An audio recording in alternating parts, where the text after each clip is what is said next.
Hello दोस्तों, मैं doctor Renu Agarwal, एक मेंटल हेल्थ काउंसलर। आज से मैं भगवत गीता के 108 श्लोकों की माला को शुरू करने जा रही हूँ, जो हर अध्याय से 6 श्लोक हैं।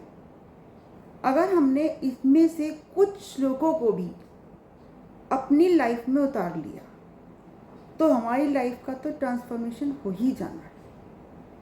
इसी मकसद से कि हम अपनी मेंटल हेल्थ को सही रखें और उनसे कैसे बचें, आने वाली परेशानियों से,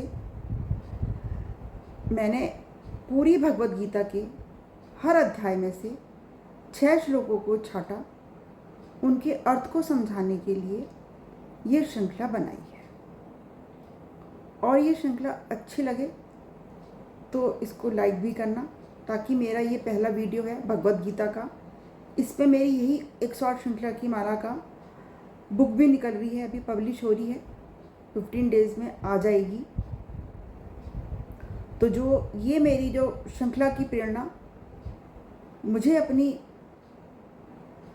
पूज्य सासू माँ जी और अपनी माँ से आई।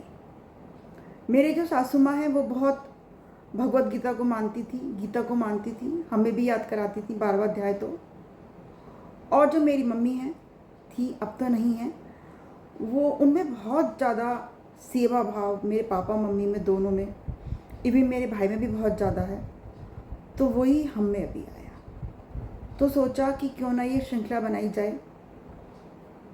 सबसे ज़्यादा हमारा मेंटल पीस सही है तो हमारा बॉडी भी सही रहती है। तो पहला अध्याय मैं आपको ये भी बताऊंगी कौन सा श्लोक है, जिससे आप अपने श्लोकों को, बुक आपको नहीं भी मिलेगी, इतनी नहीं आती है, आप उसको खोलें।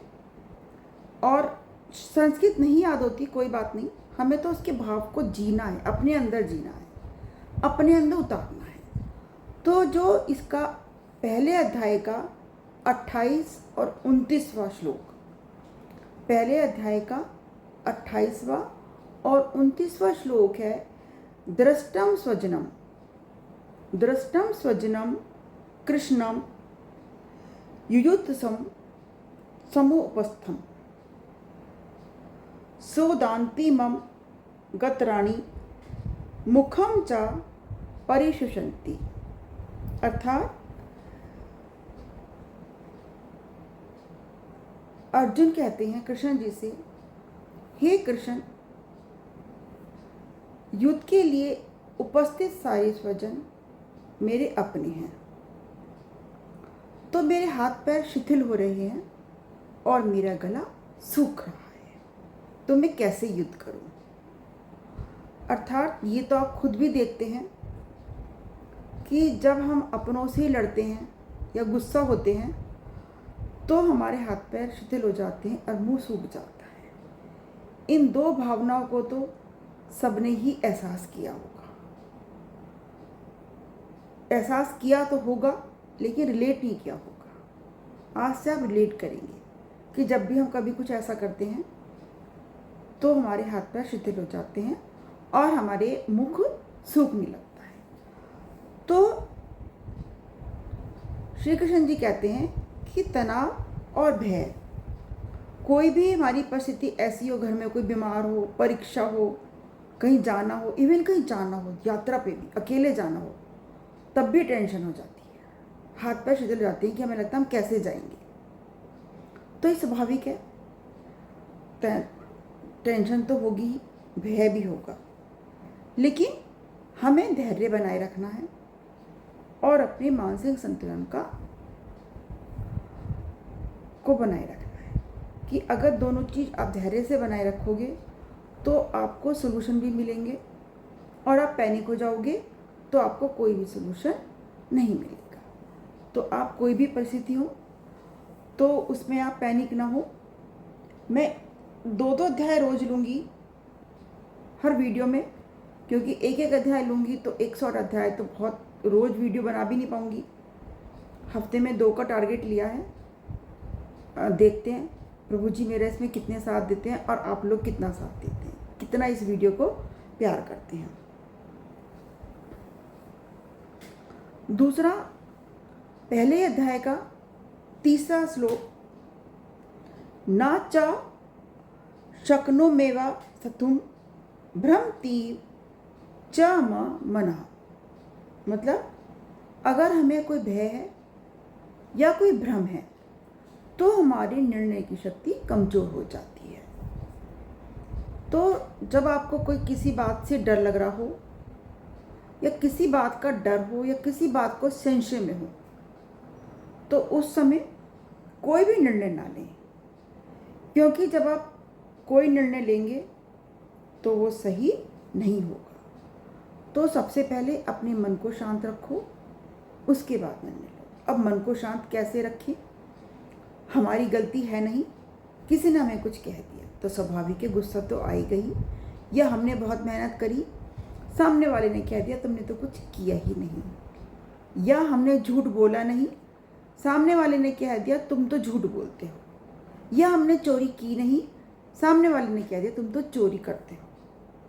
तो ये सब बातें हाथ पैरों को शिथिल तो कर ही देती हैं और कमज़ोर भी कर देती हैं। तो उस समय जवाब ना देने के बजाय पहले बैठिए, लंबी गहरी सांस लीजिए और कुछ अच्छी बातें सोचिए कि हो सकता है कि कुछ गलत समझा हो, या हो सकता है उनकी टोन ऐसी ना हो। अगर आपको किसी ने बताया, अगर किसी ने नहीं बताया, आमने सामने की बात है, तब भी आप शांत मन से वहाँ जाइए। अगर आपका सीनियर बड़े हैं तो आप अपने आप आके अपने मन को शांत कीजिए। कॉलेज में है तो अपने केबिन में, और घर में है तो अपने कमरे में जाके अपने मन को शांत कीजिए। पहले जब आप जो हम अपने दिमाग को इंस्ट्रक्शंस देते हैं वो फॉलो करता है।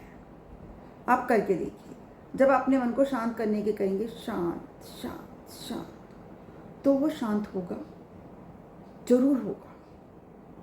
हाथ शिथिल होंगे, इस बात से मैं मना नहीं कर रही हूँ, लेकिन आपको अपने मन को शांत करना है। और उसके बाद आपको मन शांत करने के बाद आप जाओगे वहाँ जिनसे आपको प्रॉब्लम थी और ठंडे मन से बात करोगे, तब आपकी बात समझ में भी आएगी और आप समझा भी पाओगे। जब दोनों गुस्से में होंगे तो आप अपनी कोई बात को समझा नहीं पाओगे। तो दो बात कि कोई भी दो बात, कोई भी सामने वाला हो, अपने मन को शांत करके अपनी बात कहिए। हमारा गला भी सूखता है। मैं तो जब पहली बार प्रेजेंटेशन दी थी मलेशिया में, तो मैं स्टैंड से तो खड़ी थी, लेकिन मेरा मुख सूख रहा था, वो मुझे फील हो रहा था। तो बहुत सी बातें ऐसी थी जो हमें फील होती हैं। तो अच्छा सोचिए, तो आपके हाथ पैर शिथिल नहीं होंगे। कुछ देर का तो होंगे, क्योंकि स्वाभाविक है, हमें टेंशन होती है।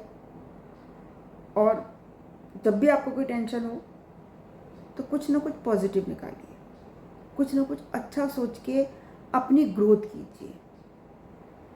अपना कोई एक्टिविटी प्लान कर लीजिए, कोई चैप्टर लिखने लीजिए, कोई बुक चैप्टर लिखने लगो। घर में हो, हाउस वाइफ हो, तो कहीं भी आपको लगता है कि आज मैं ये कोना साफ कर देती हूँ, चलो अपने दिमाग को डाइवर्ट करना है किसी भी तरीके से, थोड़ी देर बाद, और ढंग से अपने आप को थोड़ा ठीक से रहिए। क्योंकि यदि हम अपना बाल नहीं बांधते हैं, कपड़े ढंग से नहीं पहनते हैं, तो बॉडी को वो भी नेगेटिव एनर्जी जाती है, हम अपने आप में मजबूत नहीं बन पाते, हम लो एनर्जी फील करते रहते हैं। तो हाई एनर्जी फील करने के लिए घर में भी एक अच्छे से ड्रेसअप बन के रहिए। आप खुद करके देखिएगा कि ऐसा ठीक है या नहीं। जितनी भी आपको मैं बातें बताऊंगी, गीता से तो ज़रूर बताऊंगी, लेकिन मेरी लाइफ में उतरी हुई भी है, और शायद आप इसे फील भी करोगे। कोई भी इन बातों को फील करे, क्योंकि फ्रिक्वेंसी रेजोनेट होती है ना, जो हम बोल रहे हैं वो दिल से बोल रहे हैं। कभी कभी ऐसा था, हम बोल कुछ और रहे हैं, जबान पे कुछ और है, मन में कुछ और है, होता है ना, तो वो फिर फ्रिक्वेंसी रेजोनेट नहीं होती। तो फ्रिक्वेंसी रेजोनेट भी होगी। और मेरी वीडियो कैसी लगी तो इसको लाइक कीजिए, और बहुत बहुत आपका धन्यवाद। जय श्री राधे। और अपनी नैया किसी एक को थमा दीजिए। जरूरी नहीं आप राधे की हो, आप शिव जी के भक्त हो तब भी कोई बात नहीं, शिव जी को अपनी नैया सौंपिए, लेकिन अपनी लाइफ में उतारिए जरूर। नैया किसी को भी सौंपिए, वो इट्स कोई मोमडन्स हैं तो वो अपने जिसको भी मानते हैं उसको उतारिए। क्रिश्चियन है क्रिश्चियन, पंजाबी है पंजाबी, जो भी आप जिसको भी मानते हो। लेकिन ये बातें तो ऐसी हैं कि मुंह का सूखना, शिथिल होना, ये तो कोई भी आप गलती में गुस्से से बोलोगे तो ये तो कोई धर्म ही नहीं है। ये तो हमें अपने गीता के माध्यम से बातें मिली जो मैं आप तक पहुंचा रही हूँ। बहुत बहुत धन्यवाद।